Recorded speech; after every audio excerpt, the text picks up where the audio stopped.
Լույսը բարի է, թանկագիներս հրաշալի օր եմ մաղթում բոլորիդ, սա այն օրն է, որ Տերն է ստեղծել։ Կարդում եմ Եսայի մարգարեություն 61-րդ գլխից առաջին խոսքից։ Տիրոջ հոգին ինձ վրա է, ըստ որում Տերը օծել է ինձ, նա ուղարկել է ինձ աղքատների նավետիկ տալու, կոտրած սիրտ ունեցողներին բժշկելու, գերիներին ազատություն հրատարակելու եւ կապյալներին արձակում, Տիրոջ համար հրատարակելու տարին եւ վրեժխնդրության օրը մեր Աստծո համար, բոլոր սգավորներին մխիթարելու, Սիոնի սգավորների համար որոշելու, որ նրանց փառքը տրվի մոխրի տեղ, ուրախության յուղ սուգի տեղ, գոհության պատմության, հանգված սրտի տեղ, եւ նրանց պիտի կոչեն արդարության բևեկնիներ, որ Տերը տնկել է իր փառավորության համար։ Հալելույա։ Ամեն։ Տերը օրհնի ձեզ, թանկագինես, այս նույն խոսքերը Տեր Հիսուս Քրիստոսը երբ մտավ սինագոգ տվեցին իր ձեռքը եւ կարդաց։ Այս խոսքը մեզ էլ է վերաբերում, եթե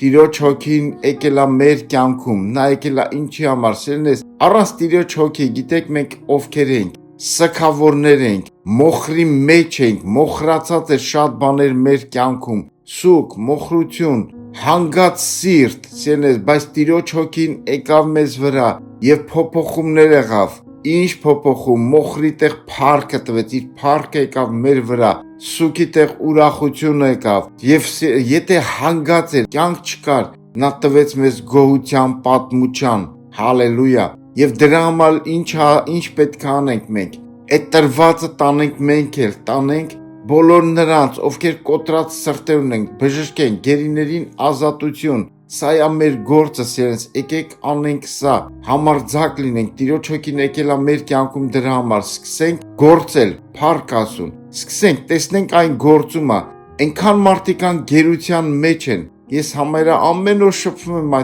այդպիսի մարդկանց հետ, աղոթում եմ, խոսում եմ, Տերը օրհնի ձեզ, լավ որ, այսօր ինչ որ մեկին գերությունից ազատություն, ինչ որ մի մոխրից կամ սուգից հանենք մարդկանց, Տերը օրհնի ձեզ, լավ որ